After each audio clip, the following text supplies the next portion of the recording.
Dan di antara bukti bahwa Al-Quran kitabun minallah, dia sebuah kitab suci dari Allah Subhanahu wa ta'ala. Siapapun yang membacanya dia tidak akan pernah jemu. Ada buku paling terbaik, dibaca 1, 2, 3 kali orang sudah jemu, sudah bosan. 2 kali dia baca. Tapi kitab suci Al-Quran dibaca setiap hari, setiap saat, orang tidak akan merasa jemu. Ini menandakan dia adalah kitabun ilahi, berasal dari langit, bukan buatan manusia. Dan sepanjang masa upaya-upaya untuk menjauhkan Al-Quran dilakukan oleh musuh-musuh Allah. Mereka menggantinya dengan komik-komik, dengan novel, dengan berbagai macam bacaan yang tidak bermutu. Tujuan daripada buku-buku menyesatkan ini adalah untuk menjauhkan manusia dari kitab suci Al-Quran. Tapi upaya mereka tidak berhasil. Sepanjang masa selalu lahir abnaul Quran, rijalul Quran. Dan sepanjang masa di semua tempat, di Indonesia, di Eropa, di Asia, di Afrika, di semua tempat pasti lahir orang-orang yang hafizul Quran, itu pasti. Secara alami dia menjadi hafizul Quran, bukan dikarenakan belajar. Allah menjadikan dia sebagai penjaga Al-Quran. Hada dilalah ala anna Al-Quran kitabun al-munzal minallah. Ini sebagai bukti. Bismillahirrahmanirrahim.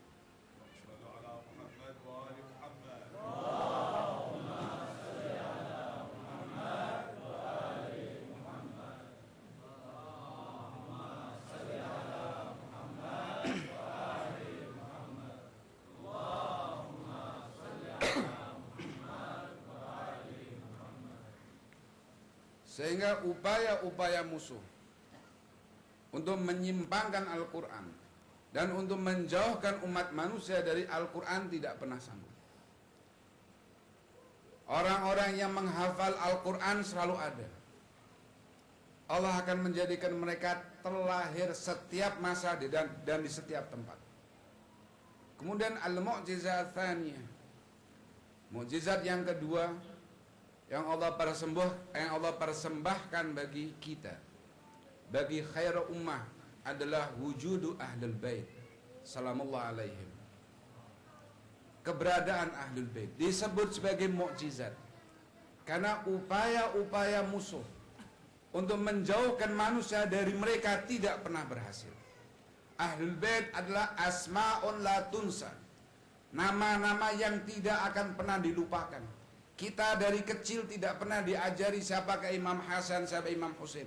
Tapi ketika usia 20 tahun kita temukan kebenaran.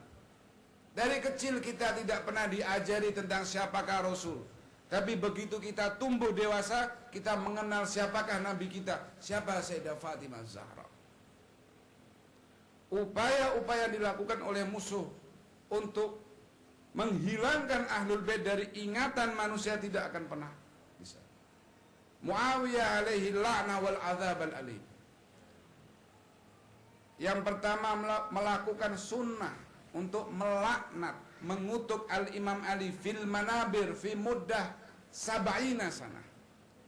Dia yang melakukan sunnah untuk melaknat al-Imam Ali bin Abi Thalib selama 70 tahun. Bahkan pernah ada satu masa di mana kaum muslimin beranggapan bahwa la'nu Amirul Mukminin merupakan min wajibatis salat. Pernah diceritakan seorang pedagang yusalli fi makanin ma, dia sholat di satu tempat. Pada sholat yamshi, dia berjalan.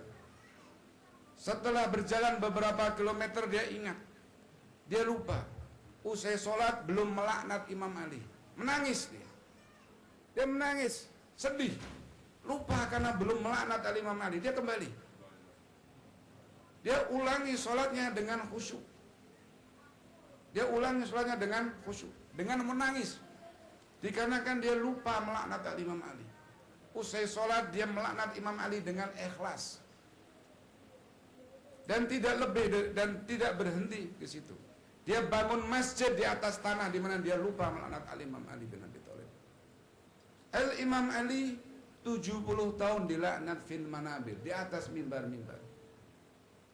Dan kuburnya pernah hilang tidak diketahui. Karena orang tidak berani memuji nama al-imam, menyebut nama Imam Ali, lidahnya dicabut, bukan dari depan, dari belakang. Semua hadis-hadis tentang Ahlul Bait dipalsukan. Wa yud'imuna ta'ama la hubbihi miskinan wa yatiman. Ayat tentang memberi makan. Mereka katakan itu bukan Ahlul Bait. Hadil ayah Makiyah, bukan Madaniyah. Artinya apa? Kalau turun di Makkah berarti Imam Hasan dan Imam Husain belum lahir. Tapi jawabannya adalah sederhana. Kalau ayat ini Makiyah, kenapa ada kata asir? Asir itu bukan di Makkah. Asir di mana? Di Madinah. Upaya-upaya untuk melupakan Ahlul Bait dilakukan dengan cara yang sangat keji. Bahkan pernah ada satu masa di mana salah seorang khalifah Bani Abbasiyah, dia merasa khawatir dengan zuwarul Imam Husain di Karbala. Dia melihat bahwa orang-orang yang berziarah ke makam suci Al-Imam Husain bertambah banyak. Dan dikhawatirkan orang-orang yang mencintai Al-Imam Husain akan menimbulkan sebuah kebangkitan, sebuah revolusi. Maka khalifah ini berpikir, bagaimana cara menghilangkan Al-Imam Husain, padahal Imam Husain sudah meninggal.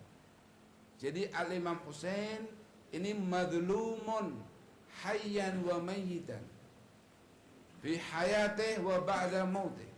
Al-Imam Husain ini madlum, tertindas di saat beliau masih hidup dan ketika beliau sudah wafat. Karena pada hakikatnya Al-Imam Husain hayyun inda rabbi yurzaq. Al-Imam Husain hidup di sisi Tuhannya dan mendapatkan karunia. Apa yang dilakukan oleh khalifah ini? Dia mengupayakan suatu banjir buatan untuk menghancurkan makam suci Al-Imam Husain. Tapi gagal dan tidak berhasil.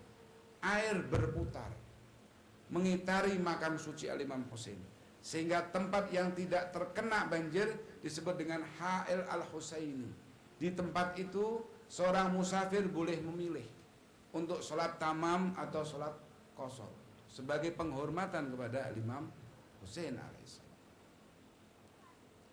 Tapi musuh-musuh Allah yang hendak memadamkan cahaya Allah tidak pernah berhenti. Mereka tidak pernah berputus asa. Khalifah Bani Abbasiyah ini berpikir keras bagaimana cara menjauhkan orang dari Al-Imam Husain. Dia menemukan cara bahwa orang yang berziarah kepada Imam Husain harus berupa jamaah. Fi kulli jamaah itu asyrah anfar. Setiap kelompok itu ada 10 orang. Dan 10 orang nanti diundi. Yang keluar namanya dipenggal lehernya. Dengan cara seperti itu dia berharap bahwa orang takut untuk berziarah ke makam suci Al-Imam Husain, supaya orang lari dan meninggalkan Al-Imam Husain. Tapi yang terjadi sebaliknya, ribuan orang, jutaan orang datang berziarah ke makam suci Al-Imam Husain. Labbaika ya Husain, labbaika ya Husain, meskipun mereka harus dipenggal lehernya. Sehingga gagal upaya-upaya untuk menjauhkan manusia dari Al-Imam Husain tidak akan pernah berhasil. Karena wallahu mutimmu nurihi, Allah akan menyempurnakan cahayanya. Dan insya Allah cara Allah menyempurnakan cahayanya melalui tangan-tangan antum semuanya, melalui abnaikum wa banatikum, melalui putra-putra dan putri-putri kalian.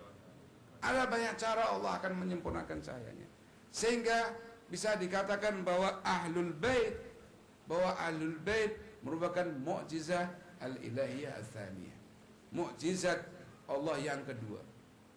Kenapa disebut mukjizat? Karena dia tidak bisa dihilangkan, tidak bisa dihancurkan, sama seperti kitab suci Al-Quran. Kemudian al-mu'jizah al-thalithah, mukjizat yang ketiga adalah atba'u Ahlul Bait, asy-syiah al-mu'minun, orang-orang yang hatinya hanya dipenuhi kecintaan kepada Ahlul Bait. Berada di pangkuan